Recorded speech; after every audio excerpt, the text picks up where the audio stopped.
royal. So is the defendant. He's not turned up again. He's what? Look at his mouthpiece has. Come in, George. So, what's his excuse this time? The same as the last.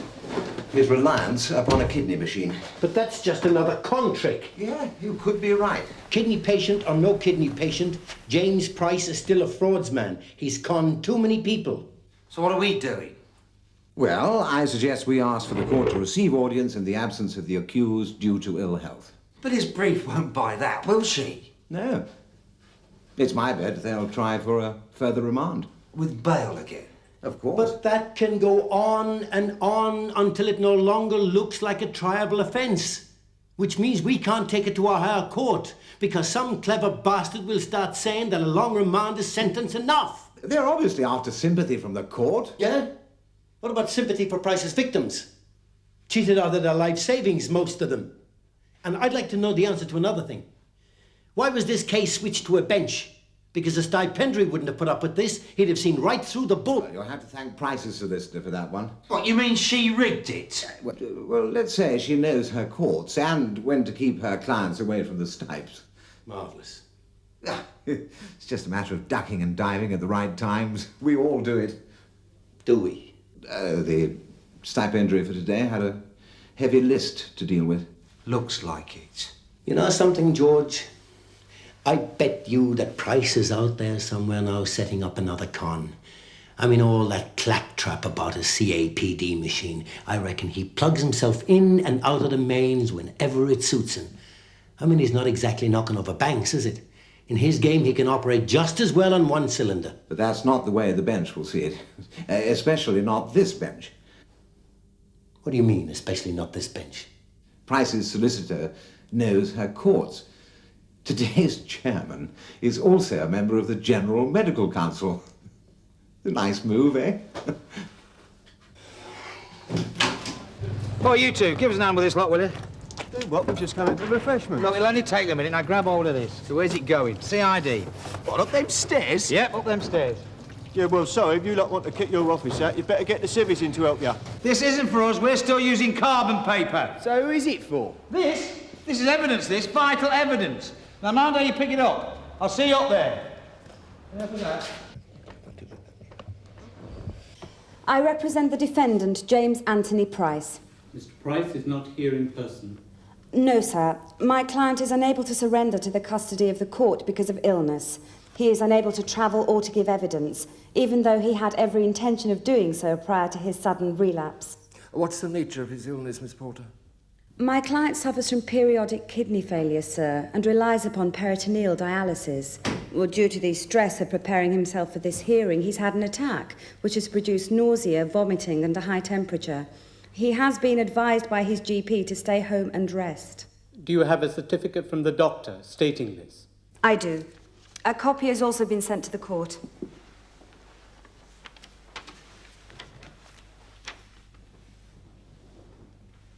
And how long is Mr. Price likely to be in this condition? For a few days, maybe a week. Therefore, I would like to ask the court for a remand with bail for a period of 2 to 3 weeks. Do you want to say anything, Mr. Moore? Yes, sir. This is the second occasion on which the defendant has failed to surrender to custody, sir. I would ask that the matter be dealt with today, sir. But Miss Porter's told her client's ill, not able to attend court. Yes, sir. But it is the belief of the arresting officers that the defendant is still capable of engaging himself in activities designed to mislead and defraud. While on bail? Yes, sir. Will the arresting officers be telling the court that they have proof of this? No, sir. Well, let's deal with the evidence that we have got then, shall we? Now, what do you ask? Well, as the offence involved dishonesty in respect of a fairly substantial sum of money, we ask that the defendant be committed to trial to a higher court under a Class 4 offence so that witnesses may be called. Without a preliminary hearing in this court? In the view of illness, sir, we ask that evidence be given in the absence of the accused. Yes, do you think your client would agree to that, Miss Porter? I would need to take instructions on that, sir. Yes. How How long has your client had this illness, Miss Porter? For most of his life, sir. You see, even though it's alleged that he's committed these fairly serious crimes, we feel obliged to sympathise with his predicament, to a degree. Here we go. Mr. Mann, we understand your need to have this case heard as quickly as possible, but we feel that the defendant should have the opportunity of giving evidence on his own behalf in this court before committal proceedings to a higher court are considered by us. Yes, sir. Miss Porter, do you think your client will be able to attend court in about 2 weeks? I would say so, yes. Is the bail unconditional? Yes, sir. Further remand with bail of 14 days. Next case, Your Worship, number 4, Stephen Armstrong and Sylvia Duffy. Stephen Armstrong and Sylvia Duffy. So what happens in 2 weeks' time if they manage to wind it again? Our witnesses could go cold on us. You know what it's like. Little old people with their savings in teapots and a little bit more in the building society until Price got at them. They tend to call it a day, don't they? Put it all down to bad luck. Well, not all of them. But most of them. Tell me something, George. What happens if we can prove that Price is not as ill as he seems to be? Prove that he gets out and about? Well, if that can be proved, it could well be said he's breaking conditions of bail, which means we get a warrant for his arrest. Thought so. Thanks.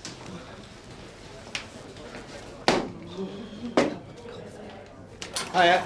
All right, Tosh. What's up with this thing?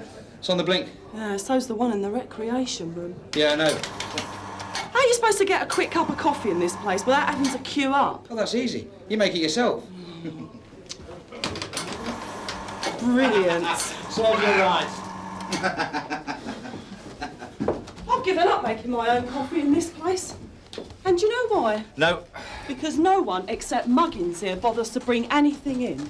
I mean, have you ever seen Jimmy Carver putting his hand in his pocket for a jar of coffee or a packet of sugar? No. Or Burnside? Never. No, because I get lumbered every time. Yeah, well, life's a con, innit, eh? So, what's this lot doing in here?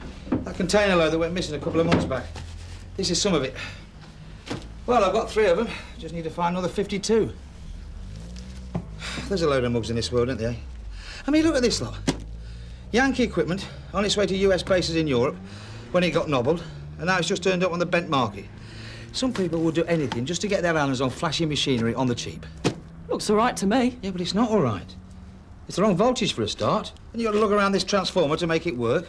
There's 6 months left of spare parts and equipment. I mean, what are you going to do then? You can't go back to the makers, can you? So where did you find these? These 2 are in the back of a nicked van. That one's just turned up.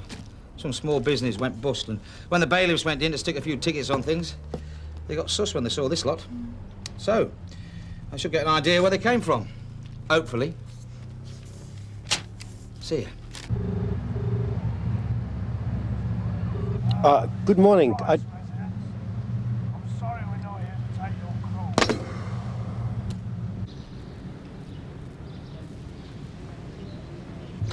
call. Well, tried ringing him.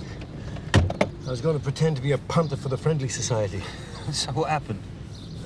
Just got his answer phone. No sign of life. Nah. So maybe it's true. Maybe he has had a relapse. Never. I know the type. They only get ill when it pays them to be ill.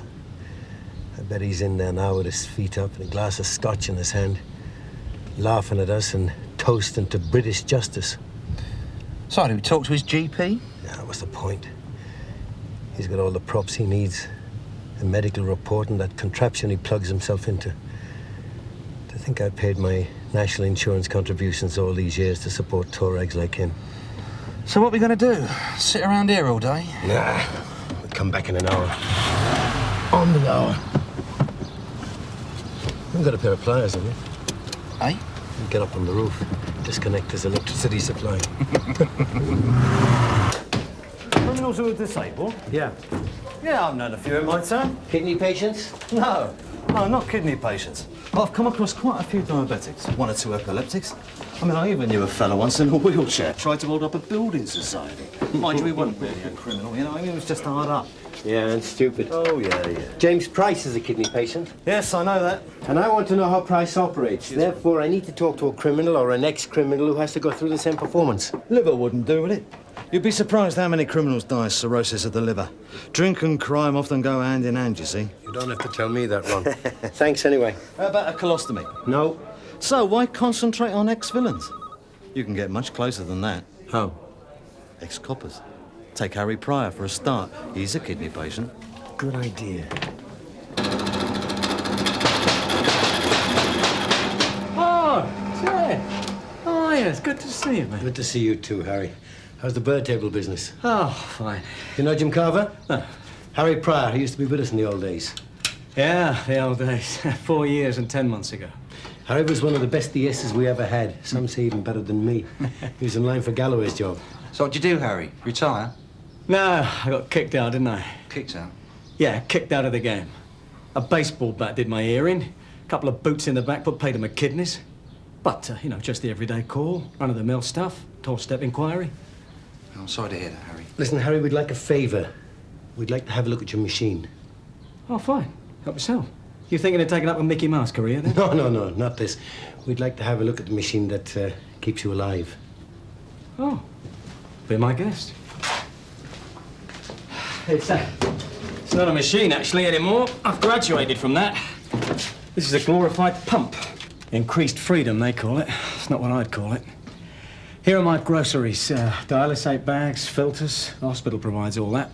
They also provide regular checkups, and I've got a telephone access to their technicians. It's a kind of hotline. So nothing need go wrong? Providing you take care of yourself. What's the problem? Well, we've got a defendant who should be turning up in court. Only he doesn't. And he blames one of these things. Oh, so he's a patient? Yeah. And he's got an outstation set up like this one? Right. So what is he? He can't be a drummer. He's a fraudsman. So, Harry, what do you do with these things? Well, sparing you the worst details, it cleans my blood. Great. I've got a catheter permanently in here. So for half an hour, I pump 3.5 pints of fluid into my gut, and it stays there for a while. For how long? Oh, 4 to 6 hours. How many times a day do you have to do that? 4. I don't have to worry, do I, son? I mean, they told me I can have a good time while this is happening. Enjoy myself. Listen to the wireless, watch the telly. I bet those bastards who gave me a right kicking don't have as good a time as I do they? What about the rest of the time? The rest of the time?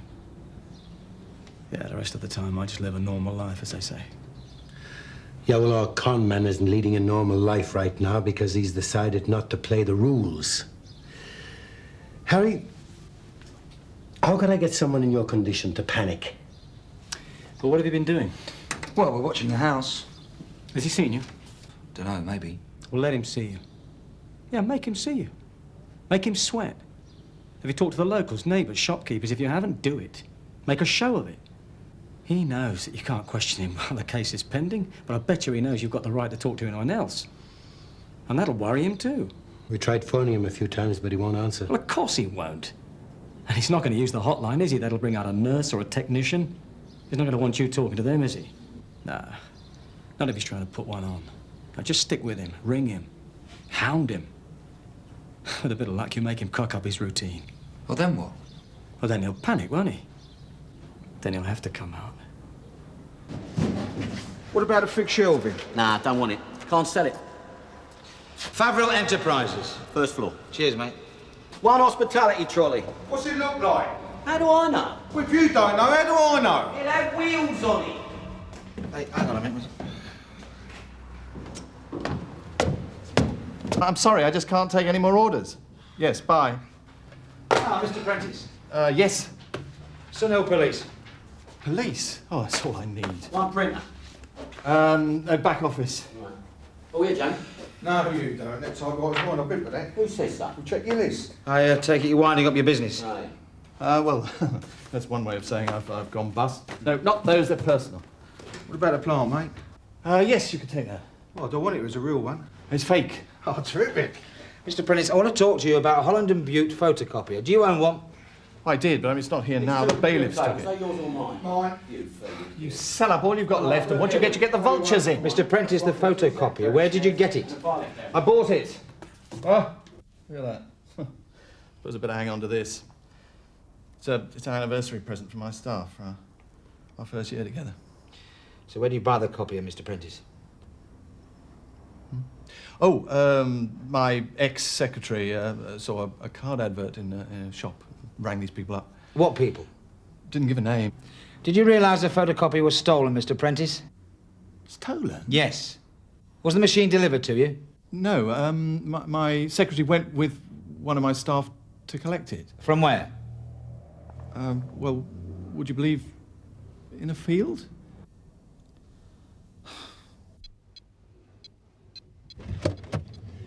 Well, I had a chat with the neighbours. In full view of the house. No one's seen him today. So, back in an hour again? No, from now on we stay with it. Only this time, a little closer to the house. As Harry says, let's make the bastard sweat.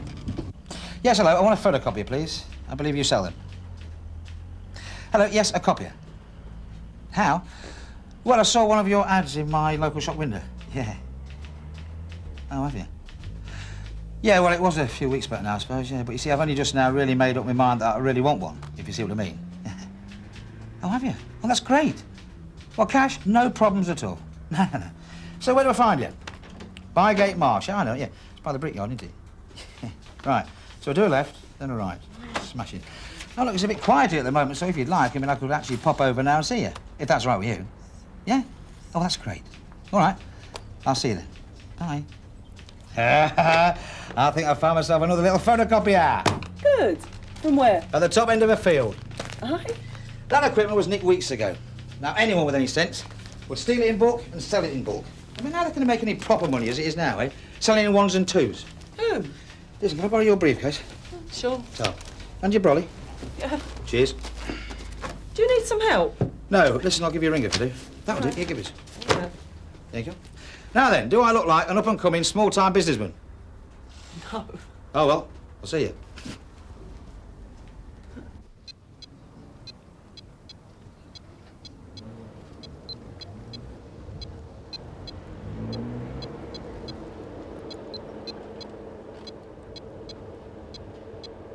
Price isn't married, is he? No, he's the widower away. I wonder if he gets that on the National Health. I bet it's enough to make him sweat. And he's trying to tell us he's a sick man.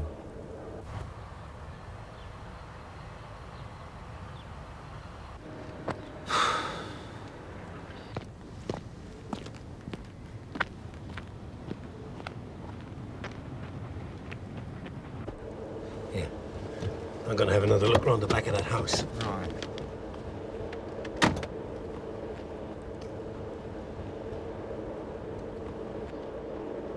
Ted!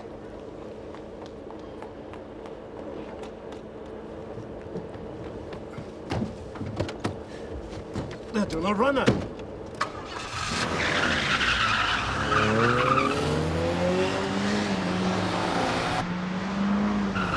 Oh, she seems to be in a hurry.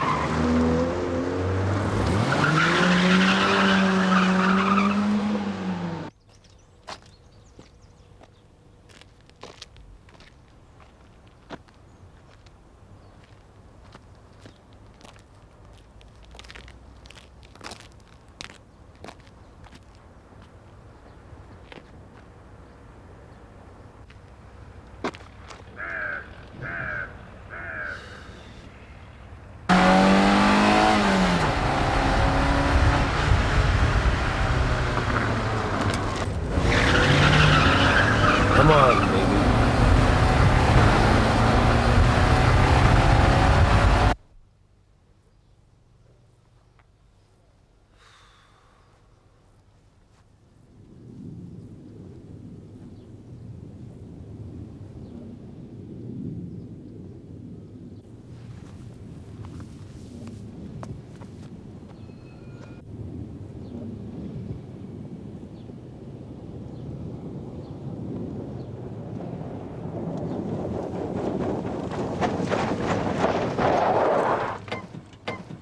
Are you the man who wants to buy a photocopier?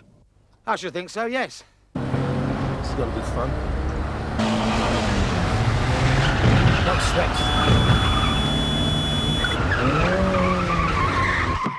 This the sort of thing you're looking for? Yes. So, what's wrong with it? Nothing, it's fine. You'll take it then? Yeah. Only you'll need this and all. That's an extra 25 quid. What is it?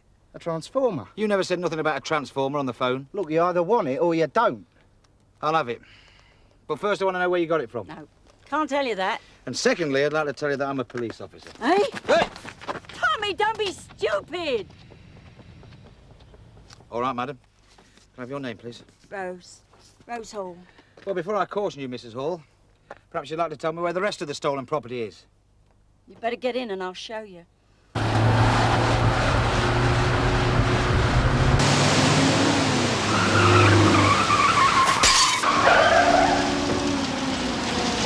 You bastard! What do you think you're doing? All right, it's all right. We're police officers. Just cool it. I don't care who you are! Help him, will you? I have to get him to hospital.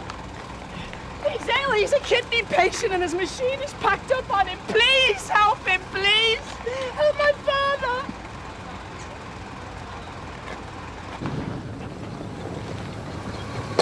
Kill us for this, he will. He'll kill us. Who? My old man. He don't like us selling the machines. How do you mean? Well, he doesn't. He lets me do anything else. He lets Tommy and me carry on together. Lets me go out when I like. But he doesn't like us selling the machines. I told him he was stupid to get all this stuff, but you just can't talk to him. Anything to do with machines, see? He can't leave it alone. Was it the photocopiers you wanted to see, or would you like to see the rest of the stuff as well? Just show me, eh?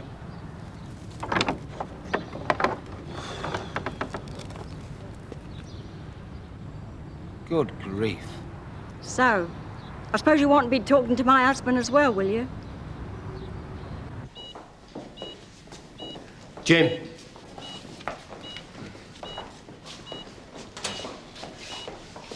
What about the warrant? What's the point? He's just bought himself another 6 months' freedom. If he lasts that long.